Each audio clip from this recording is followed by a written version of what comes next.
Welcome to face mass. நம்ம யாரை பற்றி பார்க்க போகிறோம்னா, அதிமுகவில் பார்த்தீங்கன்னா இந்த பொதுச்செயலாளர் வழக்கில் மனுவில் பொதுச்செயலாளர் ஏற்கனவே குறிப்பிட்டிருந்தார்.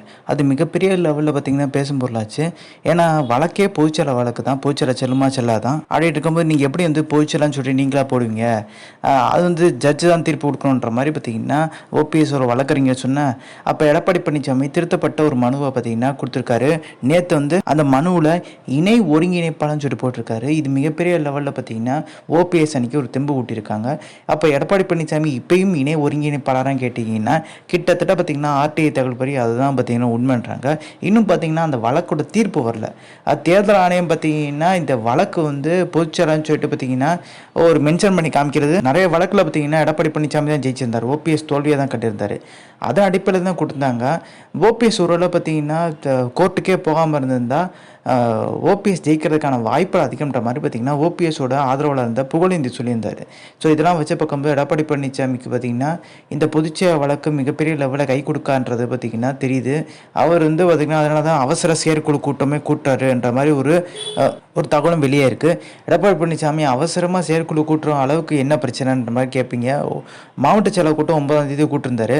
ஸோ மாவட்ட செயலர் நிறைய பேர் பார்த்தீங்கன்னா ஓபிஎஸ் சேர்க்கணுன்ற மாதிரி ஒரு முடிவு எடுக்கிறாங்க. செயற்குழுக்குள்ளே பார்த்தீங்கன்னா கொஞ்சம் ஆள் கும்பல் கூடும், நம்மளுக்கு ஆதரவாக 4-5 பேர் பேசுவாங்க, சசிகலா ஓபிஎஸ் வேணாம் துரோகின்னு பேசுவாங்க அப்படின்னு சொல்கிற மாதிரி இந்த செயற்குழு கூட்டி மாவட்ட செயலாளர் டம்மி ஆக்கலான்ற மாதிரி பார்த்தீங்கன்னா ஒரு எண்ணத்தில் இருக்காங்க. மெஜாரிட்டி யார் சொல்கிறாங்களோ அவங்க பேச்சு தானே கேட்டாகணும். ஸோ அந்த ஒரு எண்ணத்தில் பார்த்தீங்கன்னா அவசர செயற்குழு கூட்டம் பார்த்தீங்கன்னா கூட்டாரு. ஸோ எல்லாருக்கும் பார்த்தீங்கன்னா அழைப்புதல் அனுப்பிச்சிருக்காரு. அப்போ ஓபிஎஸ்க்கும் அழைப்புதல் போகுமான்னு கேட்டிங்கன்னா அது எப்படி போகும், அவர் ஒருங்கிணைப்பெல்லாம் கேட்பீங்க, அதெல்லாம் மனசில் வச்சக்கூடாதுன்ற அளவுக்கு பார்த்தீங்கன்னா இப்போ வழக்கு பார்த்தீங்கன்னா 2 வாரம் கழிச்சு தள்ளி வச்சுருக்காங்க. எடப்பாடி பழனிசாமி அணியில் இருக்க நிறைய பேர் ஒரு பீதியாக தான் இருக்காங்க. எடப்பாடி பழனிசாமி முதலமைச்சர் வேட்பாளர்னா பாஜகவோட முதலமைச்சர் வேட்பாளர் ஓபிஎஸ் ஆகிறாரு. ஓபிஎஸ்க்கு ஒரு 50 இடங்கள் கொடுத்துட்டு அவர் பலாப்பழ சின்னத்தில் களமிறக்கி விட்டுடலாம்ன்ற ஒரு எண்ணத்தில் இருக்காங்க பாஜக. இந்த ஒரு நிலை வந்துச்சுன்னா எடப்பாடி பழனிசாமி கண்டிப்பாக நெருக்கடியை சந்திப்பார். பலாப்பழ சின்னம் ஏற்கனவே பார்த்தீங்கன்னா 3 லட்சம் வாக்கு வாங்கியிருக்கு ராமநாதபுரத்தில் ஓபிஎஸ். இப்போ போய் தென் மாவட்டங்கள் அந்த பலாப்பழ சின்னத்தை இறக்குனா சொல்லியே முடிச்சு. பலாப்பழ சின்னம் பார்த்தீங்கன்னா ஓபிஎஸ் ஒரு அடையாளமாக மாறிடுச்சு. இது எடப்பாடி பழனிசாமிக்கு மேலும் மிகப்பெரிய ஒரு சிக்கலை கொண்டு சேர்க்குன்றாங்க.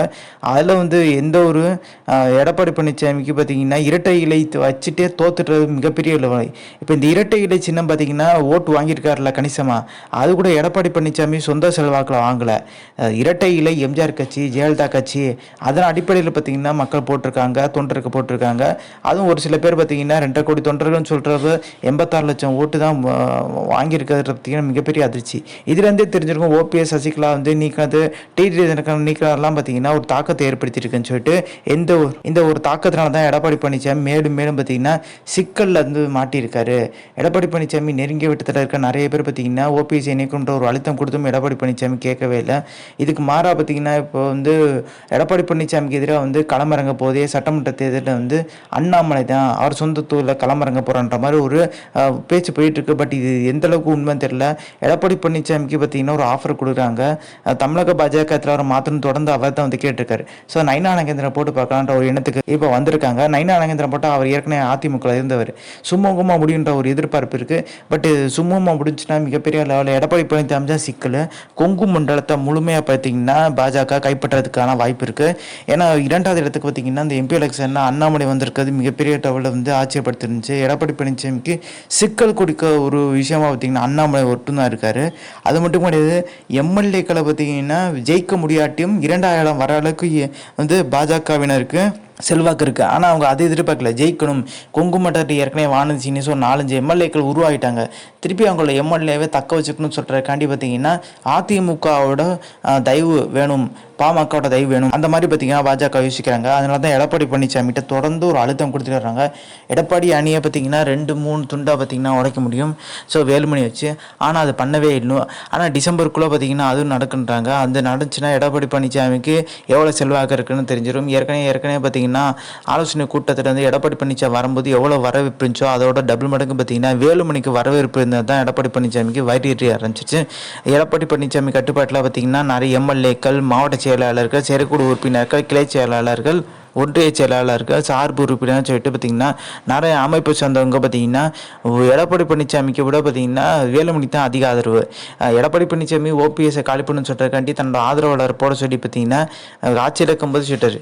ஆனால் இன்னும் தாராள மனசு வேலுமணி தன்னோட ஆதரவாளர் போட்டு தனக்கு சாதகமானவர் போட்டனால பார்த்தீங்கன்னா இப்போ வேலுமணி பார்த்தீங்கன்னா அவர் கை தான் ஓங்கி இருக்குன்றாங்க. ஸோ புது மாவட்ட செயலாளரை கொண்டு வரலாம்ன்ற எண்ணத்தில் எடப்பாடி பழனிசாமி இருக்கும். அதுவும் சிக்கல் சீனியர்லாம் மாவட்ட செயலாளர்லாம் எதிர்ப்பு கொடுக்குறாங்க. 2 சட்டமன்ற தொகுதிக்கு மாவட்ட செயலாளர்னா எங்களை டம்மியாக்க பார்க்குறீங்களா அப்படின்ற மாதிரி கேள்வி இருக்குது. சிவி சண்முகம், எஸ்பி வேலுமணி போன்ற சீனியர் நபருக்கு பார்த்தீங்கன்னா மிகப்பெரிய எதிர்ப்பு. தென் மாவட்டங்களில் பார்த்தீங்கன்னா செல்லூர் ராஜு போன்றவங்க மிகப்பெரிய எதிர்ப்பு தந்துட்டு இருக்காங்க. ஸோ இந்த நாடாளுமன்ற தேர்தலில் பார்த்தீங்கன்னா அதிமுக மதுரையில் குறிப்பிட்டு பார்த்தீங்கன்னா 3ஆவது இடத்துக்கு போனது. மிகப்பெரிய லெவலில் பார்த்தீங்கன்னா ஓபிஎஸோட செல்வாக்கு உயர்த்திடுச்சு. ராமசீனிவாசன்றவர் பாஜக சேர்ந்தார். அவர் பார்த்தீங்கன்னா 2ஆவது இடம் வந்திருந்தார். இது பார்த்தீங்கன்னா அமித்ஷாவோட ரோட் ஷோ அதெல்லாம் பார்த்தீங்கன்னா தாண்டி அதிமுக ஓட்டு கணிசமாக பிரித்து ஓபிஎஸ்க்கு மிகப்பெரிய லெவலில் பார்த்தீங்கன்னா இங்கிட்ட ஆதரவு இருக்குன்றதை காமிச்சிட்டாங்க. அந்த முக்குளத்தூர் சமுதாயத்தவங்க மதுரையில் தென் மாவட்டங்கள் அதிக அடர்த்தியாக இருக்க பகுதியில் பார்த்தீங்கன்னா நிறையவே பார்த்தீங்கன்னா ஓபிஎஸ்க்கு ஆதரவாக ஓட்டு விழுந்திருக்கு.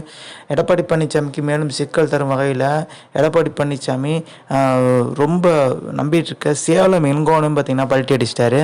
கிட்டத்தட்ட பார்த்தீங்கன்னா அவர் ஓபி சசிகலா இணைச்சிடலாம்ன்ற ஒரு எண்ணத்துக்கு பார்த்தீங்கன்னா இது வந்து சொல்லியிருக்காரு எடப்பாடி பழனிசாமிகிட்ட. இது எடப்பாடி பழனிசாமி தெரிஞ்சு இப்போ இனிமேல் நீ பேசவே கூடாது வெளியே நில்லையான்ற மாதிரி பார்த்தீங்கன்னா அவருக்கு இருந்த முக்கியத்துவத்தை கம்மியாக்கிட்டாரு. அதுபோல் வந்து எடப்பாடி பழனிசாமி மீட் பண்ணோம்னா வந்து முன்னாடி வந்து சேலம் இல்லாமல் ஒன்று அணுகலாம் தான் மட்டும் முடியும். ஆனால் இப்போ இப்படி கிடையாது. எடப்பாடி பழனிசாமி அணுகணும்னா அவரோட மகன் அவரோட உறவினர்கிட்ட பர்மிஷன் கேட்டால் தான் எடப்பாடி பழனிசாமி சந்திக்க முடியுன்ற ஒரு சூழ்நிலை உருவாயிடுச்சு. சசிகலா பார்த்தீங்கன்னா அந்த போலீஸ் கார்டனில் வந்து நிறைய பேர் தொண்டர்களாக அப்பப்போ அவ்வளவு சமைச்சிட்டு இருக்காங்க. போன்ற எல்லாத்தையும் பார்த்தீங்கன்னா சீனியர் முன்னாள் அமைச்சர்கிட்ட பேச்சுவார்த்தை நடத்திட்டு இருக்காங்க. அந்த பேச்சுவார்த்தையில் நிறைய உடன்பாடு எட்டியிருக்கிறதா தகவல் இருக்குது. இதனாலவே சசிகலா அணினா கொஞ்சம் உற்சாகத்தில் இருக்கிறத சொல்கிறாங்க. ஓபிஎஸ்க்கு பார்த்தீங்கன்னா மிகப்பெரிய லெவலில் வாய்ப்பு. இப்போ தென் மாவட்டங்களில் பார்த்திங்கன்னா ஒரு கண் வச்சுருக்காங்க. தென் மாவட்டங்களில் மேற்கு பகுதியில் பார்த்திங்கன்னா மிகப்பெரிய லெவலில் அதிமுக ஓட்டு பாஜக கிடைக்கிறதுக்கான வாய்ப்பு இருக்குது. அதனால் பார்த்திங்கன்னா எடப்பாடி பழனிசாமிகிட்ட இன்னொரு தடவை பேசி பார்த்துட்டு ஒத்தூர்லன்னா நம்ம தனித்து நின்று எடப்பாடி பழனிசாமியை கவுத்து விட்டுறலாம்ன்ற எண்ணத்துக்கு வந்துட்டாங்க. கொங்கு மண்டலத்தை பொறுத்த வரைக்கும் வேலுமணி அவங்க ஜெயிக்க தான் பார்ப்பாங்க, எம்எல்ஏக்களை ஜெயிக்க வைக்க பார்க்க மாட்டாங்க அப்படின்ற ஒரு எண்ணம் இருக்குது. அப்போ எடப்பாடி பழனிசாமி ஜெயிப்பாரா இல்லையான்ற ஒரு கேள்வி இருக்குது. எடப்பாடி பழனிசாமி 2021 சட்டமன்ற தேர்தலில் ஜெயிச்சதுக்கு முக்கியமான காரணமே பாமக அதே மாதிரி பாஜக தயவுனால தான். ஸோ நல்லா வந்து சதவீதத்தை வந்து நீங்கள் நோட் பண்ணிங்கன்னா தெரியுன்ற மாதிரி பார்த்தீங்கன்னா டிடி தினகரன் சொல்ல இது எடப்பாடி பழனிசாமிக்கு வந்து ஒரு லாக் ஆயிடுச்சு, பயம் வர ஆரம்பிச்சிச்சு. என்னப்பா அவங்க தெய்வம் நம்ம ஜெயிச்சிருக்கோன்ற மாதிரி. ஏன்னா அந்த ஓட்டு எண்ணிக்கையில் சதவீதமே தெரிஞ்சிடும் எந்தெந்த கட்சிக்கு எந்தெந்த ஓட்டு விழுந்திருக்குன்னு சொல்லிட்டு. இப்படி பார்க்கும் பட்சத்தில் எடப்பாடி பழனிசாமிக்கு கொஞ்சம் கம்மியாக தான் பார்த்தீங்கன்னா சட்டமன்ற தேர்தலில் வந்து ஆதரவு இருக்குன்ற மாதிரி வந்து ஒரு நிலை தெரியுது நல்லாவே. எடப்பாடி அணிக்கு மிகப்பெரிய லெவலில் வந்து ஒரு நெருக்கடி தர விதமாக பார்த்திங்கன்னா சீனியர் முன்னாள் அமைச்சர்களே பார்த்திங்கன்னா ஓபிஎஸ் சசிகலா இணைக்கணும்னு சொல்கிறது தான் எடப்பாடியோட நெருக்கடி. ஸோ அந்த இன்ஃபர்மேஷன் லைக்